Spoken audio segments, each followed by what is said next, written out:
Assalamualaikum warahmatullahi wabarakatuh, saudaraku yang dirahmati Allah. Marilah kita luangkan waktu sejenak untuk memanjatkan selawat kepada Nabi Muhammad Sallallahu Alaihi Wasallam, junjungan kita, pembawa risalah kebenaran. Semoga dengan selawat ini, hati kita semakin dekat dengannya, hidup kita dipenuhi berkah, dan kelak kita semua mendapatkan syafaat agung di hari kiamat. Amin ya rabbal alamin. Dari kegelapan dosa menuju cahaya kekasih Allah. Kisah-kisah menggugah hati. Saudaraku, mungkin kita sering kali salah menilai. Terkadang kita meremehkan orang yang pernah tersandung, yang hidupnya masih bergelimang kesalahan. Padahal, bisa jadi di masa depan, dialah yang akan menjadi kekasih Allah. Mengapa? Karena cinta Allah tidak hanya teruntuk mereka yang suci, tetapi untuk setiap jiwa yang bersedia kembali, bahkan dari reruntuhan hidupnya sendiri. Di kesempatan yang berharga ini, Tafsir Hidayah akan mengajak Anda merenungkan 5 bukti nyata. Kita akan menyelami kisah-kisah luar biasa para kekasih Allah yang di masa lalu pernah akrab dengan dosa dan air mata. Saksikan sampai akhir saudaraku, karena mungkin saja perjalanan hidup mereka adalah cermin bagi langkah kita. Dan siapa tahu, keputusan kecil Anda hari ini adalah awal dari babak cinta baru antara Anda dan Tuhan yang Maha menerima segala taubat. Ketika ketakutan menghalangi hidayah dari kegelapan. Saudaraku, inilah 5 kisah para kekasih Allah yang dulunya hidup dalam gelimang dosa dan air mata. 1. Umar bin Khattab, dari pembenci menjadi penjamin surga. Umar bin Khattab radhiyallahu anhu bukan sekadar sahabat Nabi. Ia adalah bukti nyata bahwa seorang individu bisa berpindah dari titik tergelap dalam hidup menuju cahaya tertinggi. Dahulu, ia membenci Islam dengan keyakinan penuh, bahkan berencana membunuh Nabi Muhammad SAW.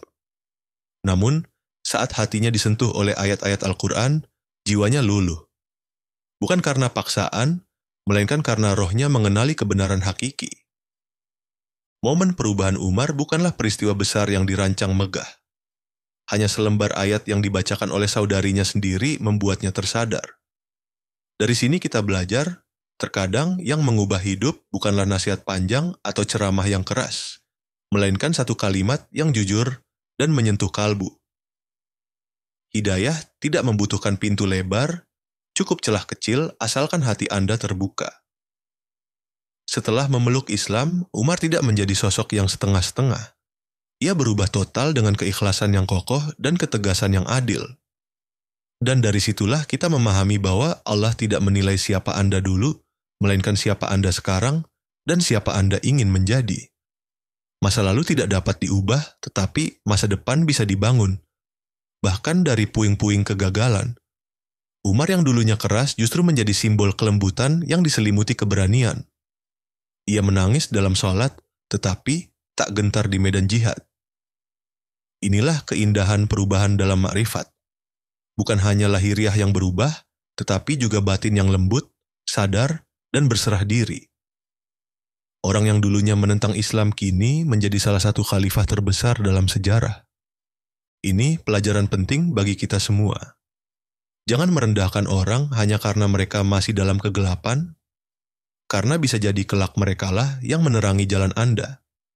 Dan jangan pernah putus harapan, meskipun diri sendiri masih banyak aib.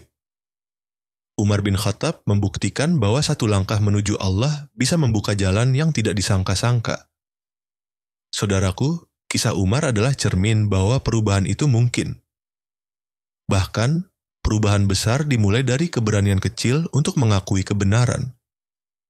Maka, jika hati Anda sedang ragu, jika hidup Anda terasa kelam, ingatlah.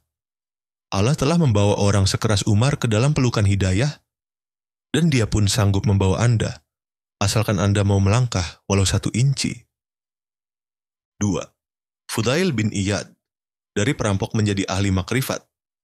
Fudail bin Iyad adalah potret indah seseorang yang pernah jauh dari Allah, namun akhirnya menjadi kekasihnya. Ia bukan sekadar orang biasa yang berdosa. Ia adalah perampok, bandit jalanan, dan sosok yang ditakuti di wilayahnya. Namun, semua itu berubah bukan karena paksaan, melainkan karena satu ayat Al-Quran yang mengetuk hatinya. Belumkah datang waktunya bagi orang-orang yang beriman untuk tunduk hati mereka mengingat Allah? QS Al-Hadid 16. Ayat itu menusuk ke dalam jiwanya seperti petir yang menyadarkan roh yang lama tertidur. Bayangkan, dari hidup yang kelam, penuh ancaman dan maksiat, Fudail berubah total hanya karena satu momen perenungan. Ia tinggalkan seluruh dunia gelapnya lalu memulai hidup baru yang bersinar dengan taubat. Tapi bukan sekadar taubat biasa, ia melangkah lebih dalam, masuk ke dunia makrifat, keintiman dengan Allah, hingga hatinya bersih dan hanya berisi cinta kepadanya. Inilah bukti bahwa jalan makrifat tidak menuntut masa lalu yang suci, tetapi hati yang ingin dibersihkan. Dalam perjalanan rohaninya, Fudail bukan hanya memperbaiki diri, tetapi juga menjadi guru bagi ribuan orang. Ia dikenal bukan karena keilmuannya semata, tetapi karena keikhlasannya dalam berdoa, kedalamannya dalam zikir, dan ketulusannya dalam menasihati. Orang-orang menangis hanya karena mendengar suaranya memanggil Allah di malam hari. Dulu ia ditakuti karena senjata, kini ia dirindukan karena doanya. 3. Malik bin Dinar, pecandu dunia yang ditampar hidayah dari anak kecil. Malik bin Dinar adalah sosok yang tak disangka-sangka akan menjadi seorang wali. Ia dulunya pecandu dunia, mabuk, lalai, dan hidup sesuka hati. Ia tahu kebenaran tetapi memilih menutup mata. Seperti banyak dari kita, ia merasa masih punya waktu, masih bisa berubah nanti. Namun Allah punya cara khusus untuk menyadarkannya melalui anak kecil, buah hatinya sendiri, yang hanya sebentar hadir di dunia, lalu pergi membawa sebagian dari hati Malik bersamanya. Kematian anaknya bukan sekadar duka biasa, itu adalah tamparan langit yang membuka pintu batinnya yang lama terkunci. Ketika ia melihat jenazah anaknya yang mungil dan tak lagi bernyawa, hati Malik remuk. Tangisnya bukan hanya karena kehilangan, tapi karena sadar ia sedang berdiri di ambang kebinasaan. Dunia hancur, akhirat pun tak ia siapkan. Dari guncangan itu lahirlah kesadaran. Ia mulai merunduk dalam sepi, menangis dalam sujud, dan berkata, "Cukuplah, aku ingin kembali." Tobat Malik bin Dinar bukan tobat yang setengah hati. Ia tinggalkan semua gelimang dunia dan mencelupkan jiwanya ke dalam samudera zikrullah. Ia belajar Al-Quran dengan sungguh-sungguh. Ia menempuh jalan zuhud dan ia mendidik hatinya dalam sunyi. Ia bukan hanya berubah, tapi mekar menjadi pohon rohani yang rindang, menaungi banyak jiwa yang datang kepadanya dalam kegelapan. Namanya harum bukan karena ceramahnya, tapi karena kejujuran tobatnya yang menembus langit. 4. Ka'ab bin Zuhair, penyair jahiliyah yang dimaafkan Nabi karena syair tulus. Ka'ab bin Zuhair adalah sosok yang awalnya berdiri di barisan yang berseberangan dengan cahaya. Ia penyair besar di masa jahiliyah yang menggunakan lisannya bukan untuk kebenaran, tapi untuk menghina Nabi dan kaum muslimin. Kata-katanya tajam, menyakitkan, dan menjadi alat untuk menebar kebencian. Tapi lihat bagaimana Allah membolak-balikan hati manusia. Dari musuh menjadi kekasih, dari pembenci menjadi pecinta Rasulullah Sallallahu Alaihi Wasallam. Ketika Islam mulai menyebar luas dan kekuatan kaum muslimin semakin nyata, Ka'ab sadar bahwa dirinya berada di jalan yang salah. Ia takut, gelisah, dan tahu bahwa ia telah melampaui batas. Tapi justru di saat-saat itulah hatinya mulai jujur. Ia tak datang membawa argumen, tak membawa kedudukan atau pengaruh. Ia hanya membawa syair, sebait puisi yang lahir dari hati yang menyesal dan mencintai. Dan ia membacakannya langsung di hadapan Nabi SAW. Apa yang terjadi sungguh luar biasa. Rasulullah SAW yang dulu disakiti oleh kata-kata Ka'ab justru memaafkannya. Tidak hanya itu, beliau bahkan menghadiahkan burdah, selendang kehormatan, kepada Ka'ab sebagai tanda penerimaan dan kasih sayang. Ini bukan karena syairnya indah, tapi karena hatinya yang jujur. Ka'ab datang dengan keikhlasan dan Allah membukakan pintu maaf melalui tangan Rasulnya yang penuh rahmat. 5. Imam Ahmad bin Hanbal, dari penindasan menuju ulama besar yang tawakal.